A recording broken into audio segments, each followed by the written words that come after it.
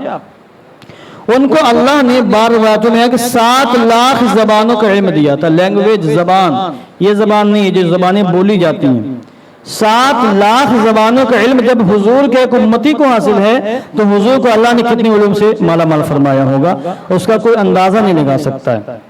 آج حضور کی بارگاہ میں دنیا بھر کے انسان جاتے ہیں، اردو بولنے والے، عربی بولنے والے، انگلش بولنے والے، فارسی بولنے والے، فرینچ بولنے والے، چائنیز بولنے والے، کیسے کیسے دنیا میں جتنی بھی زبانیں ہیں، اور دنیا میں جہاں کہیں بھی مسلمان حضور کی بارگاہ میں جاتے ہیں اپنی زبان میں فریاد کرتے ہیں، اپنا دکھڑا اپنی زبان میں سناتے ہیں۔ کیا کوئی کہہ سکتا ہے کہ حضور نہیں سمجھ رہے ہیں؟ کوئی کہہ سکتا ہے؟ حضور سمجھ رہے ہیں اور جواب بے ارشاد فرما رہے ہیں۔ تو یہ حضور کی شان امیت ہے کہ اللہ نے آپ کو امی بنایا ہے، اور امی ہونا یہ حضور کا معجزہ ہے۔ ہمارے لیے امی ہونا عیب کی بات ہے کہ ہم کسی سے نہ پڑھیں نہ سیکھیں، حضور کے لیے عیب نہیں، یہ کمال کی بات ہے، بہت بڑے کمال کی بات ہے۔ یہاں پر علامہ ملا علی قاری نے کئی باتیں لکھی ہیں، اس میں تفصیلی گفتگو ہے، میں مطالعہ حالانکہ کر کے آیا مگر آپ کے ٹائم کا مجھے خیال ہے کیونکہ مجھے ڈر ہے کہ اگر میں گفتگو طویل کروں گا تو اگلے ہفتے پھر عام میں سے بہت سے لوگ غائب ہو جائیں گے. کتنا ٹائم نکال کر ہم آتے ہیں اور حضرت گفتگو لمبی کر دیتے ہیں، اس لیے سب کا خیال کرنا پڑتا ہے. امی کا ایک معنی ہے ام القریٰ کا رہنے والا. مکہ المکرمہ کے کئی نام ہیں، ان ناموں میں ایک نام ہے ام القریٰ. نام لے لیجیے آپ، ام القریٰ، قاف سے بڑا قاف، قریٰ. قریٰ یہ قریہ کی جمع ہے. بستی کو، دیہات کو عربی میں قریہ کہتے ہیں، اور قریٰ اسی کی جمع ہے. ام معنی ہوتا ہے ماں، اصل. تو ام القریٰ کا معنی ہوگا وہ بستی جو تمام بستیوں کی بنیاد ہے، وہ بستی جو تمام بستیوں کی اصل ہے. چونکہ مکہ المکرمہ کے بارے میں روایتوں میں آیا ہے، اور میں سمجھتا ہوں شاید جدید سائنس نے بھی اس کو ثابت مانا ہے کہ مکہ المکرمہ کی جو زمین ہے پانی سے سب سے پہلے نکلنے والی یہ زمین ہے. سب سے پہلے مکہ المکرمہ کا حصہ پانی سے باہر آیا، چونکہ پورا سب سمندر ہی سمندر تھا. اس کے بعد خشکی پیدا ہوئی اور پھر جانور وغیرہ پیدا ہوئے. پھر اللہ نے انسانوں کو دنیا میں پیدا فرمایا حضرت آدم کے ذریعے سے. تو سب سے پہلے خشکی کا حصہ جو ظاہر ہوا وہ مکہ المکرمہ ہے. اس کے بعد زمین کی تمام بستیوں کو پھیلایا گیا. اس لیے مکہ المکرمہ کا ایک نام ام القریٰ ہے کہ بستیوں کی ماں، بستیوں کی اصل. تو چونکہ حضور ام القریٰ کے رہنے والے ہیں، مکہ المکرمہ کے رہنے والے ہیں، اس لیے حضور کو امی کہا گیا ہے. یہ حضور کا امی لقب ہے. اس طرح یہاں اور دیگر بہت سے معانی بیان کیے گئے. ام کا ایک معنی اصل بھی ہوتا ہے. کسی بھی شے کی اصل کو ام کہا جاتا ہے عربی زبان میں. ام کسی بھی شے کی اصل کو ام. اور ماں کو بھی ام کہا جاتا ہے چونکہ بیٹوں کی اصل ماں ہے. ماں کے ذریعے سے اولاد کی پیدائش ہوتی ہے. تو کسی بھی چیز کی اصل کو ام کہا جاتا ہے. حضور کائنات کی اصل ہیں. کائنات حضور کے صدقے میں پیدا کی گئی ہے، اور اس پر ایک دو روایتیں نہیں ہیں، متعدد روایتیں موجود ہیں. خود قرآن مقدس کی آیت کریمہ موجود ہیں. یہ ان سے اشارہ ملتا ہے، صراحت تو نہیں ملتی، البتہ اشارہ ملتا ہے کہ اللہ نے حضور علیہ السلام کو کائنات کی بنیاد بنایا ہے، کائنات کی اصل قرار دیا ہے. تو حضور امی ہے، یعنی کائنات کی اصل، کائنات کی بنیاد. اس لحاظ سے امی کا ترجمہ یہ ہوگا کہ وہ ہستی، وہ ذات جس کے صدقے میں اللہ نے زمین و آسمان کو اور زمین و آسمان کے اندر موجود تمام چیزوں کو پیدا فرمایا ہے. اس پر روایتیں موجود ہیں. اب جب آپ محمد نبی اور امی کا ترجمہ سمجھ گئے تو آپ جس کو اس ترجمے کو سامنے رکھنے کے بعد پڑھیں گے تو آپ کو انشاءاللہ روحانی لذت ملے گی اور آپ کی قلب و جگر معطر اور منور ہوں گے. حضور فرماتے ہیں اللہم صلی علی محمد النبی الامی. آگے فرماتے ہیں وازواجہ امہات المؤمنین. اے اللہ تو محمد عربی نبی اکرم اور جن کی شان یہ ہے کہ امی ہیں ان پر رحمت نازل فرما، اور ان کی ازواج پر، ازواج کیا؟ امہات المؤمنین جو تمام مومنوں کی ماں ہیں. حضور کی ازواج مطہرات مقدس بیویاں قیامت تک پیدا ہونے والے تمام مسلمانوں کی روحانی ماں ہیں، اور یہ قرآن مقدس سے ثابت ہے، کوئی اس کا انکار نہیں کر سکتا. النبی اولی بالمؤمنین من انفسہم وازواجہ امہاتہم، یہ قرآن مقدس کی آیت کریمہ. کوئی حافظ صاحب بتائیں کہ یہ آیت کریمہ کس سورت میں ہے؟ سورہ احزاب. سورہ احزاب کس پارے میں ہے؟ 10ویں پارے میں؟ 21ویں پارے میں. 21ویں پارے کے آخر میں شروع ہوئی ہے اور پھر 22ویں پارے میں جا کے ایک سورت مبارکہ مکمل ہوئی ہے. اس مبارک سورت میں اللہ نے ازواج مطہرات کی عظمت اور شان بیان فرمائی، کئی آیات کریمہ نازل فرمائی ہیں. اس میں یہ بھی ہے کہ نبی کی شان یہ ہے کہ نبی مومنوں سے ان کی دلوں سے زیادہ قریب ہے، ان کی جانوں سے زیادہ قریب ہے، اور ان کی شان یہ ہے کہ نبی کی بیویاں مسلمانوں کی ماں ہیں. ماں وذریتہ، اور ذریت پر بھی درود بھیج رحمت نازل فرما. واہل بیتہ، حضور کے اہل بیت پر بھی درود نازل فرما. ذریت سے مراد آپ کی آل و اولاد. حضور علیہ السلام کی کتنے بیٹے تھے؟ کوئی بتائے گا ہم کو؟ کتنے بیٹے تھے؟ 3 بیٹے تھے. صحیح روایتوں کے مطابق، اس میں بھی اختلاف ہے. المواہب لدنیا کے اندر علامہ قسطلانی نے اس میں بھی اختلاف کو ذکر کیا، کیونکہ مکہ المکرمہ کے معاملات ہیں. اور اس کے بعد آپ کی بیٹیاں کتنی ہیں؟ 4 ہیں. 4 بیٹیاں ہیں، 3 بیٹے ہیں، اور پھر حضرت فاطمہ کی جو اولاد، حضرت زینب کی جو اولاد، یہ جتنے بھی ہیں ان سب کو ذریت کہا جاتا ہے. اور اہل بیت میں بنی ہاشم آ جاتے ہیں، بنی عباس آ جاتے ہیں، حضرت عباس کی اولاد. حضرت علی مولا کائنات کی دیگر اولاد جو ہے فاطمہ کے علاوہ دیگر بیویوں سے ہوئی ہیں، بنی ہاشم اس میں آ جاتے ہیں، سب لوگ اس میں شامل ہو جاتے ہیں۔ اور ایک حدیث پاک سنا دوں آپ کو دل خوش ہو جائے گا، مگر آپ کو تھوڑی سی محنت کرنی ہوگی اس حدیث پاک کے مصداق میں آپ کو داخل ہونے کے لیے۔ کل مؤمن تقی فهو عالی، اللہ اکبر۔ حضور نے شفقتاً فرمایا اپنی امت سے محبت کا اظہار کرتے ہوئے کہ میری امت کا جو شخص بھی متقی ہے وہ میری آل میں داخل ہے۔ اب آپ داخل ہونا چاہیں تو متقی بن جائیں بس۔ تو یہ جب درود پاک پڑھا جائے گا تو اس میں آپ بھی شامل ہو جائیں گے آٹومیٹک، کیونکہ آپ آل میں داخل ہو جائیں گے، مگر متقی ہونا پڑے گا۔ کما صلیت علی آل ابراہیم انک حمید مجید، جس طرح تو نے آل ابراہیم پر رحمت نازل فرمائی، بے شک تو حمید و مجید ہے، حمید ہے بزرگی والا ہے، تعریف و توصیف والا، حمد و ثنا والا ہے۔ تو یہاں حضور پر دو لحاظ سے رحمتیں بھیجی گئی ہیں، ایک تو حضور کا نام لے کر ڈائریکٹ اور ایک انڈائریکٹ حضرت ابراہیم کے آل کا نام لے کر، چونکہ حضور خود حضرت ابراہیم کے آل میں داخل ہیں، حضرت ابراہیم کی آل میں حضور شامل ہیں، تو آل کہہ کر بھی حضور کا ذکر گرامی موجود ہے یہاں پر، اور پھر حضور کا اسم گرامی بھی موجود ہے۔ تو واسطہ اور بلا واسطہ دو لحاظ سے اس درود پاک میں حضور پر رحمتوں کا نزول کیا گیا ہے، یہ دعا مانگی جا رہی ہے اللہ رب العزت سے۔ تو اس درود پاک کے اندر جو رموز و اساس ہے اس میں چند میں نے بیان کرنے کی کوشش کی، اللہ قبول فرمائے، اور جو بھی ہم سے بیان کرنے میں غلطیاں ہو گئی اللہ معاف فرمائے، ہم سب کو احادیث کریمہ کی برکتوں سے مالا مال فرمائے۔ لائٹ وغیرہ بند کر دیں۔